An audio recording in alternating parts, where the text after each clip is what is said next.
Brigada Breaking News. Papapasok lamang natin na balita. Ito nga hong hepe ng PNP AKG na-relieve daw ho sa pwesto. Brigada Kath Austria, i-brigada mo. Brigada Live Report.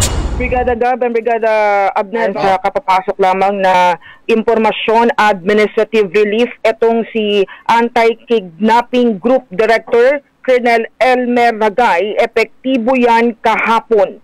Base sa general orders mula sa Campo Crame na pirmado ni Police Major General Constancio Sinayog Jr. Siya ang Director for Personnel and Records Management.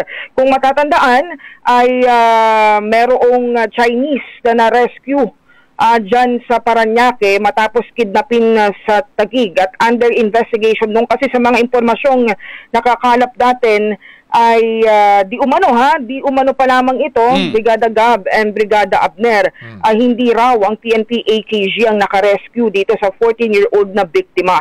Bakit under investigation din kung bakit walang naarestong suspect dito sa incidenting ito. Pero yun pa lamang yung mga impormasyon na ating nakakalap kaugnay dito sa pagpataw ng administrative relief pansamantalang inalis sa pwesto pending investigation dito kay AKG Director Elmer Ragay, Colonel Elmer Ragay.